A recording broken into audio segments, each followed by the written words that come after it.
अस्सलामुअलैकुम। अच्छा, रिपोर्टिंग को डिस्कस करेंगे। ईआरपी में रिपोर्टिंग किस तरीके से काम करती है। तो अभी फॉर एग्जांपल मैंने सेल्स रिपोर्ट निकाल ली। मैं सेल्स रिपोर्ट निकालता हूँ किड्स पीरियड की 12वें महीने की,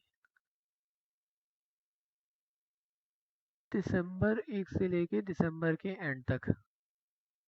मेरे पास इसमें बाकी सारे फिल्टर्स भी हैं। मैं अगर सिर्फ जैसे पोस्टेक्स की सेल्स देखना चाहूँ तो मैं सिर्फ पोस्टेक्स की भी निकाल सकता हूँ, लेकिन अगर मुझे पूरी सेल्स देखनी है, सिर्फ डेट रेंज का फ़िल्टर लगाना है, तो मैं यहाँ से बाकी सारे फ़िल्टर्स हटा दूंगा और सिर्फ इस एरिया पे निकालूंगा। अच्छा, अभी हमारे पास एरर आ रहा है स्पेस का। तो वो एरर हमारे पास रिजॉल्व हो गया और ये रिपोर्ट निकल आई। अब अगर हम इस रिपोर्ट को देखें तो ये हमारे पास बहुत सिंपल सी एक सेल्स रिपोर्ट है जो दिखा रही है कि हमारे पास इस डेट को ये इनवॉइस बनी इस कस्टमर की, ये हमने प्रोडक्ट उसे बेची, इतनी इतनी बेची और टोटल अमाउंट उसकी इतनी बनी। तो ये तो बहुत सिंपल सी एक रिपोर्ट है। अब अगर हमें इस रिपोर्ट के बैकएंड में देखना है कि क्या हो रहा है, तो हमारे पास रिपोर्ट जो होती है उसके 3-4 कंपोनेंट्स होते हैं। हमारे पास ये जो व्यू होता है, जो भी हमारे पास रिपोर्ट का व्यू है, फॉर एग्जांपल अगर हम यहाँ पे बात करें तो हमने वही F12 दबाया और रिपोर्ट के व्यू को हमने पिक कर लिया। अच्छा, तो ये हम व्यू पे आ गए, F12 दबा के हम इस व्यू को खोल लेते हैं और यहाँ पे मैं कंट्रोल हो करके व्यू का नाम पेस्ट करूँगा और जब मैं यहाँ पे एंटर करूँगा तो ये मेरे पास एरर देगा कि एसआर सेल रिपोर्ट एग्जिस्ट नहीं करता। इसकी वजह ये सेल रिपोर्ट के एंड में मैंने एक character, new line character extra copy कर लिया है। अगर मैं बैक करूँगा यहाँ पे तो आप देखिए कि पी नहीं हटा, क्योंकि इसके आगे एक इनविजिबल करेक्टर था जो यहाँ से कॉपी करने में आ गया था। मैं जब डबल क्लिक कर रहा था तो यहाँ पे न्यू लाइन करेक्टर था छोटा सा जो कि आ गया था, तो अभी मैंने वो हटा दिया। अब एंटर करूँगा तो ये लोड हो गया। तो ये हमारा रिपोर्ट का व्यू है जो कि बताता है कि रिपोर्ट में कौन कौन से फ़िल्टर्स लगेंगे। इन सारे फ़िल्टर्स को भी डिफ़ाइन करता है, इसका डिज़ाइन भी डिफ़ाइन करता है और ये भी डिफ़ाइन करता है कि ये कौन सी रिपोर्ट को प्रिंट करेगा। ये कैसे बताता है कि कौन सी रिपोर्ट को प्रिंट करेगा, वो हमें बताता है टू प्रिंट से। ये जो हमारे पास टू प्रिंट है, इसमें इस रिपोर्ट का नाम लिखा हुआ था। यहाँ पे आरपीडी टाइप लिखा हुआ है, तो मैं इधर से जाके अगर टू इसे देखूँ, इसे डिसेबल कर देते हैं और यहाँ पे मैं सर्च करता हूँ टू प्रिंट, तो यहाँ पे लिखा हुआ है एसआर सेल रिपोर्ट, यानी ये एसआर सेल रिपोर्ट को प्रिंट करेगा।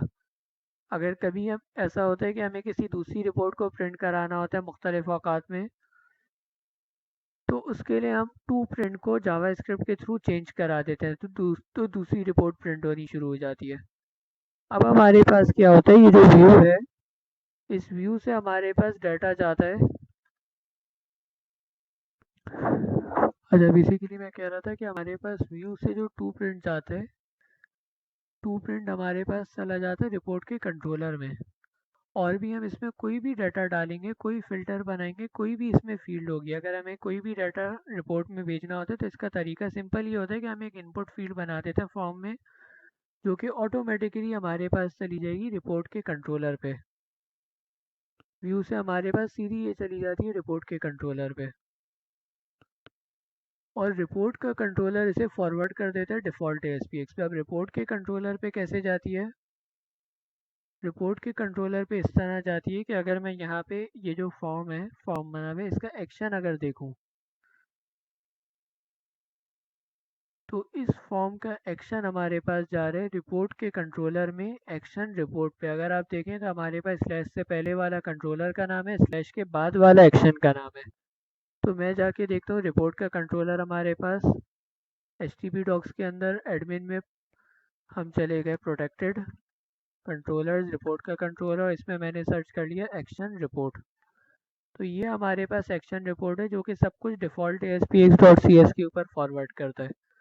और इसका बहुत सिंपल सा तरीका ये होता है, ये करता है और इनक्रिप्ट करके डिफ़ॉल्ट ASPX पे भेज देता है। इनक्रिप्ट करने का फ़ायदा ये होता है कोई इसे चेंज करके किसी दूसरे क्लाइंट का या किसी दूसरी डेट का डाटा नहीं देख सकता।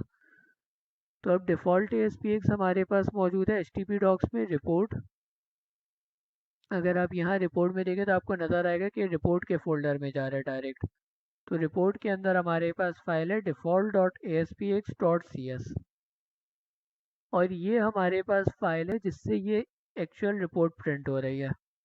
तो अब अगर मैं यहाँ पे फॉर एग्जांपल सर्च करूँ केस हमारे पास SR_सेल रिपोर्ट, हमारे पास इस तरीके से केसेस बनता है। जो भी वैल्यू टू प्रिंट में है वो हमारे पास इस तरीके से केस में जाएगी और वही एग्जैक्ट वैल्यू क्रिस्टल रिपोर्ट से भी प्रिंट होगी। तो अब हमारे पास डिफ़ॉल्ट ASPX तक ये ट्रू प्रिंट चला गया। अब ये एग्जैक्ट यही ट्रू प्रिंट क्रिस्टल रिपोर्ट में भी भेजता है। अच्छा, यहाँ पे ये क्या करता है, क्रिएट करता है एक चीज़ जिसे कहते हैं रिपोर्ट SQL। ये वेरिएबल बनाते हैं रिपोर्ट SQL का, उसमें सारे वेयर के फिल्टर्स ऐड करता है। जो जो हमने यहाँ पे फ्रॉम टू सब सेलेक्ट किया होता है वो ऐड करता है यहाँ पे। अगर जैसे फॉर एग्जांपल मैं फ्रॉम डेट का देखूँ, मैं यहाँ पे सर्च किया फ्रॉम, इसका हमारे पास नेम है फ्रॉम डेट। तो यहाँ पे हमारे पास वापस से SR_सेल रिपोर्ट पे जाते हैं। SR_सेल रिपोर्ट, ये हमारे पास केस में आ गया। और अगर मैं यहाँ पे फ्रॉम डेट सर्च करूँ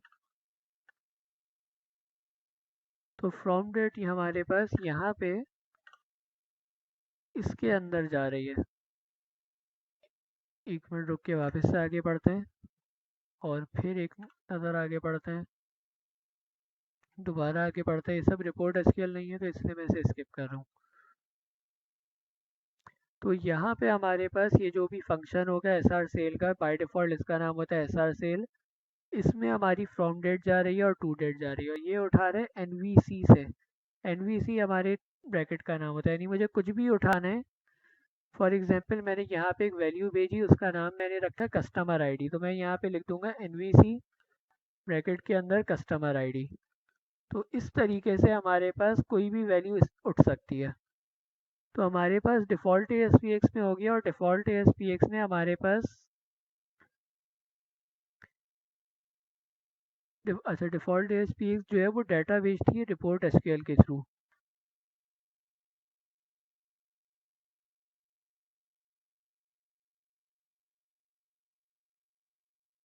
तो डिफ़ॉल्ट ASPX ने रिपोर्ट SQL को क्रिएट किया और रिपोर्ट SQL को इसने हमारे पास भेज दिया क्रिस्टल रिपोर्ट के अंदर।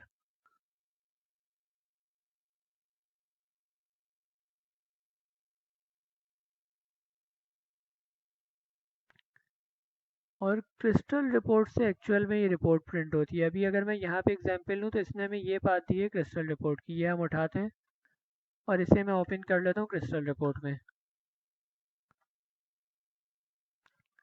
अच्छा, अब क्रिस्टल रिपोर्ट बाय डिफ़ॉल्ट जो रेंडर होती है इसमें इसकी अपनी क्वेरी स्टोर हुई भी होती है। अगर मुझे फॉर एग्जांपल यही एग्जैक्ट क्वेरी हमें क्रिस्टल रिपोर्ट के अंदर रेंडर करानी है, एग्जैक्ट यही डाटा क्रिस्टल रिपोर्ट में चाहिए, क्योंकि मुझे जब भी कोई डिबगिंग करनी होगी या टेस्टिंग करनी होगी तो मैं क्रिस्टल रिपोर्ट में करूँगा एग्जैक्ट इसी डाटा की। तो मैंने यहाँ से पूरी क्वेरी उठा लेनी है। मैं चला गया क्रिस्टल रिपोर्ट में, डेटाबेस एक्सपर्ट, और यहाँ से कमांड एडिट की। अच्छा, ये जब मैं एडिट करूँगा तो ये मुझसे डेटाबेस के क्रेडेंशियल्स पूछेगा और डेटाबेस का नाम पूछेगा। तो डेटाबेस का नाम ढूंढने का तरीका ये है कि हमारे पास kidsmedia.id server.biz.local है। मैं वापस से चला गया अनीस IAS में test.counseling.htpdocs, और यहाँ से मैं चला जाऊँगा कस्टम में।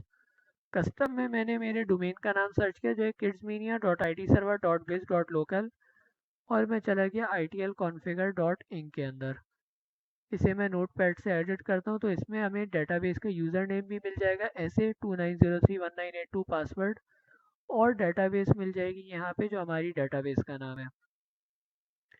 तो मैंने इधर डेटाबेस का नाम डाला, पासवर्ड डाल दिया 29031982, और सर्वर हमेशा डॉट ही रहेगा, और इसे मैंने नेक्स्ट किया, फिनिश किया। अब ये जो पूरी क्वेरी थी ये मैंने क्वेरी उठा के यहाँ पे पेस्ट कर दी। तो ये कह रहे हैं अभी फ़िलहाल इसे ऐसे ही जाने देते हैं, फेडेक्स ट्रैक नंबर 2 कह रहे हैं नहीं आ रहा, तो इसे अभी फ़िलहाल के लिए तो ओके कर देते हैं। और अब अगर मैं F5 दबाऊंगा तो ये प्रीव्यू होके मेरे पास एग्जैक्ट वही रिज़ल्ट आएगा जो कि मेरे पास रिपोर्ट पे का पेज पे आ रहा था। और अब मैं ऐसे उसमें कोई भी चेंजेस कर सकता हूँ। मुझे रिपोर्ट प्रोडक्ट के लिए जगह बढ़ानी है, मैं जगह बढ़ा दी। मैं और कोई चेंज करना चाह रहा हूँ, मैंने इस किड्स मीडिया को उठा के यहाँ पे रख दिया। मुझे किसी चीज़ का टेक्स्ट चेंज करना है, मैं टेक्स्ट चेंज कर सकता हूँ। और भी कोई चीज़ मुझे चेंज करनी है तो मैं यहाँ पे चेंज कर सकता हूँ। तो ये हमारा बेसिक सा ओवरव्यू है। हमारे पास सबसे पहले स्टार्ट होता है व्यू से। व्यू हमारे पास टू प्रिंट भेजता है रिपोर्ट में, रिपोर्ट भेज उसी टू प्रिंट को भेज देती है डिफ़ॉल्ट ASPX में अलॉन्ग विद जो भी अलग अदर डाटा होता है। डिफ़ॉल्ट बनाता है हमारा रिपोर्ट SQL, और रिपोर्ट SQL को डाल देता है क्रिस्टल रिपोर्ट पे, तो क्रिस्टल रिपोर्ट उससे एक्चुअल में डाटा रेंडर कराती है। तो ये हमारे पास पूरा साइकिल होता है। और कोई भी हमें नई रिपोर्ट ऐड करनी होती है उसका बहुत सिंपल सा तरीका ये होता है कि हम ये केस ऐड करते हैं, और की सेट करके इसके अंदर रिपोर्ट SQL को के अंदर कोई भी क्वेरी डाल देते हैं, तो हमारे पास ये भी रेंडर हो जाती है।